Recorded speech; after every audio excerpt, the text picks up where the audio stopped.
we're going to bring them back. We're going to bring them back. When in reality, those jobs, they're gone. Like, they're lying to their constituents on that side.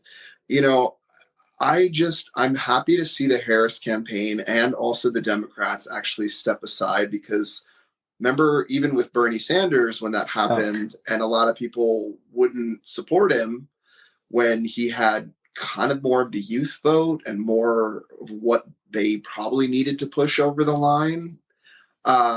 I think they're making some corrections. And also, Harris is going to also have the advantage that Hillary didn't, is when Hillary went into the ring, Trump for the first time was like doing things that no one had ever seen a politician do, that everybody was just, their jaws were dropped and they're like, what do I say? So I think Harris, being a former prosecutor, is going to do very well in the ring. I'm looking forward to the September 10th.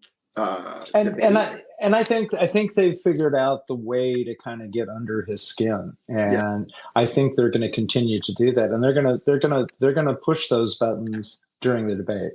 Yeah. So we're going to see some things from Trump, I think, that are maybe surprising. I don't know. But the convention atmosphere and the people there, the level of enthusiasm, and it was such a cross section of America. I mean, there were business people, there were store owners, there were farmers, there were ranchers, there were, factory workers, union people, government employees. I mean, from teachers were really there being supported. So it really was amazing just seeing this whole cross section of people all coming together. And that's the thing that really, really happened that was so surprising, was how quickly Joe and Kamala were able to put together this coalition and bring everyone together. And to be fair, we hear a lot of complaints about nobody voted for her. That's usually the Republicans, because if you're a Democrat, we all know we voted for her because it was a package. It was a package deal of it's Biden and Harris, and so we always had Harris as our number two.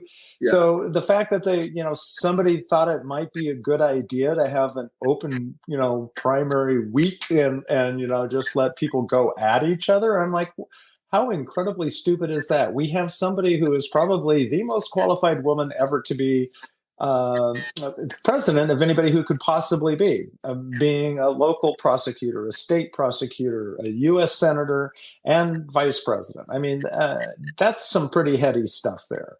And I like to joke on the vice president side.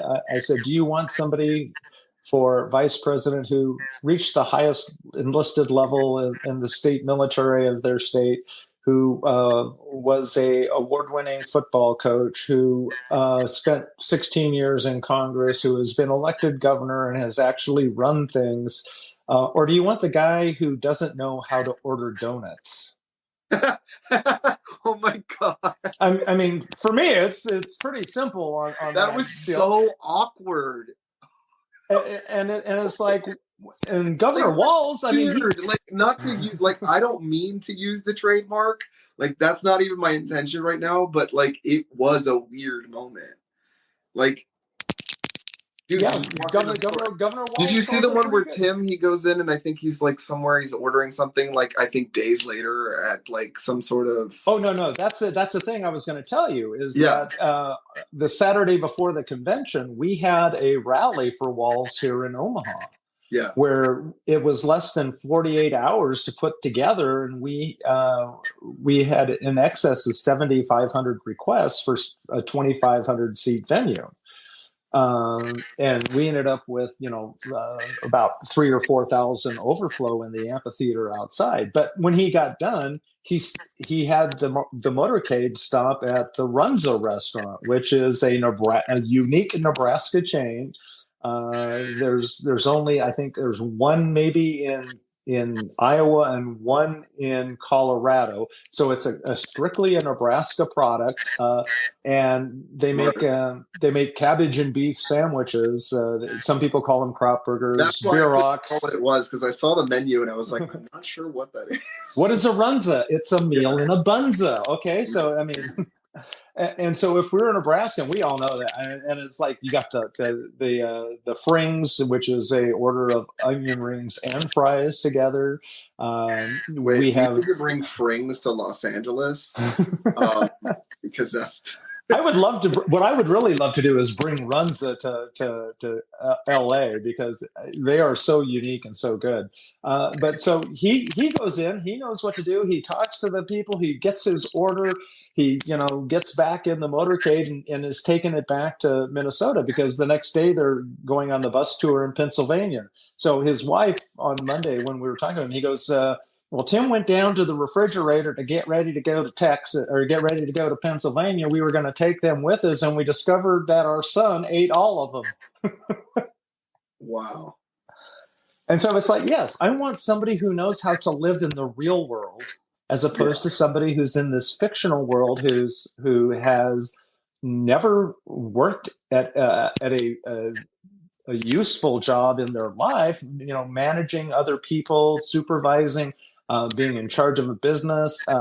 He basically worked for a venture capitalist who then, moved to Ohio solely for the purpose of running for office. And Peter Thiel spent billions of dollars to get this guy put into the U.S. Senate, where he's been for 2 years. And now they want to make him one heartbeat away from the president of the United States, and nobody knows jack about him. No, I'm sorry. That's not a good idea.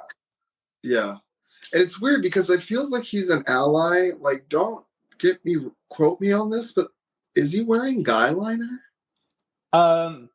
He was friends with a trans individual at Yale Law School. They were like good friends, and he was involved in it. He's selling it. He's selling himself out for political power. But like, I think he does. Yes, he has guy. I think it made. Listen. I allegedly used to wear eyeliner because when I tried to do my femininity before I transitioned, that looks like eyeliner on the lower lid. And I know eyeliner. He may have permanent guy liner. I don't know. He may have gotten them tattooed or something. But yes, it looks like he is constantly wearing liner. And clearly, we can't trust him around any couches, right? So like that's like a whole. Well, that was a whole made-up thing, but hey, it was a good made-up one. Now, listen, if they had to fact check it, though, okay, we went to the book. Okay, well, it was the first edition of the book. No, here's the first. No, it's not in there.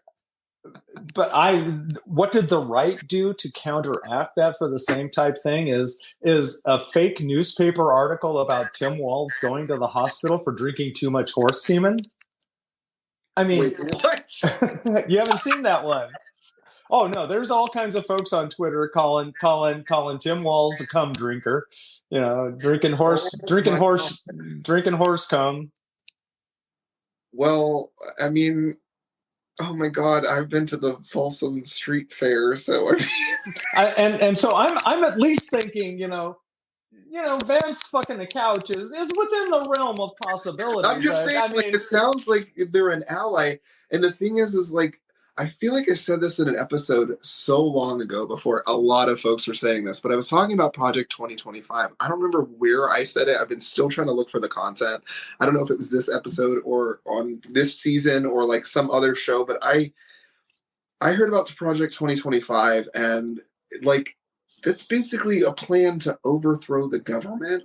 How is this even legal to exist? Because like, isn't there section code? I forget the number, but like they're literally like breaking federal law by like even conspiring to do this because they're like, I think you might know that better than I would, but like, it's, I mean, you can advocate for changes in government and eliminating government services, government projects. There's nothing that says, that we have to have a Department of Education. For God's sakes, it didn't exist until, I think Nixon put it in. EPA didn't exist until, Nixon put it in.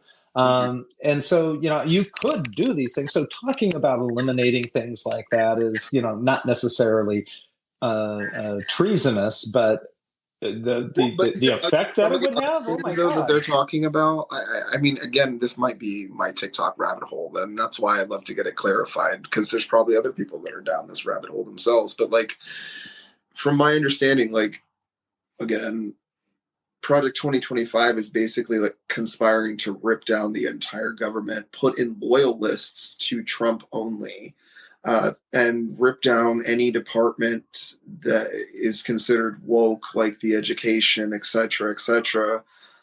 I mean, Yeah, I mean, but is we it as treasonous or I don't know. I mean, yeah, well, no, I mean, look, it is a crazy ass plan to yeah, yes, but advocating for removal of a government agency or service, nothing is inherently, wrong about that necessarily. People have, opposed the Department of Education from day one, and but it still continues to exist. But it's an existence of legislation and executive action. Legislation can change that. You can't universally just get rid of it because it's authorized by Congress. You would have to take over Congress. It'd have to be an act of Congress to eliminate whatever ones